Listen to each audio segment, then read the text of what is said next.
United States dollar took another pounding on German, French, and British exchanges this morning, hitting the lowest point ever known in West Germany.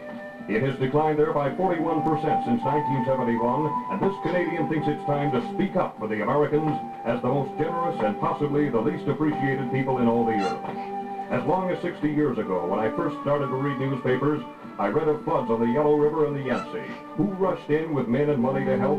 The Americans did.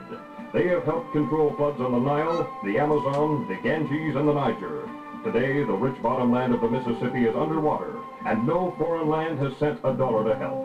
Germany, Japan, and to a lesser extent, Britain and Italy were lifted out of the debris of war by the Americans, who poured in billions of dollars and forgave other billions in debts. None of those countries is today paying even the interest on its remaining debts to the United States. When the franc was in danger of collapsing in 1956, it was the Americans who propped it up, and their reward was to be insulted and swindled on the streets of Paris. I was there. I saw it. When distant cities are hit by earthquake, it is the United States that hurries in to help. Managua, Nicaragua is one of the most recent examples. So far this spring, 59 American communities have been flattened by tornadoes. Nobody has helped. The Marshall Plan, the Truman Policy, all pumped billions upon billions of dollars into discouraged countries. Now newspapers in those countries are writing about the decadent, warmongering Americans. I'd like to see just one of those countries that is gloating over the erosion of the United States dollar build its own airplanes. Come on, let's hear it.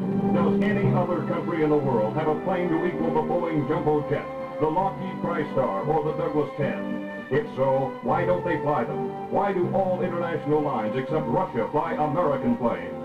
Why does no other land on Earth even consider putting a man or woman on the moon? You talk about Japanese technocracy and you get radios. You talk about German technocracy and you get automobiles.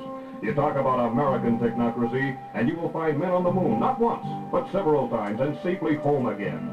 You talk about scandals and the Americans put theirs right in the store window for everybody to look at. Even the draft dodgers are not pursued and hounded.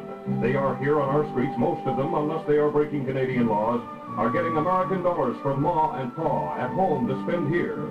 When the Americans get out of this bind, as they will, who could blame them if they said, the hell with the rest of the world? Let someone else buy the Israel bonds. Let someone else build or repair foreign dams or design foreign buildings that won't shake apart in earthquakes. When the railways of France, Germany, and India were breaking down through age, it was the Americans who rebuilt them. When the Pennsylvania Railroad and the New York Central went broke, nobody loaned them an old caboose. Both are still broke. I can name you 5,000 times when the Americans raced to the help of other people in trouble. Can you name me even one time when someone else raced to the Americans in trouble? I don't think there was outside help even during the San Francisco earthquake. Our neighbors have faced it alone. And I'm one Canadian who's damned tired of hearing them kicked around. They will come out of this thing with their flag high. And when they do, they are entitled to thumb their nose at the lands that are gloating over their present troubles. I hope Canada is not one of these, but there are many smug, self-righteous Canadians. And finally, the American Red Cross was told at its 48th annual meeting in New Orleans that it was broke. This year's disasters have taken it all. And nobody, but nobody, has helped.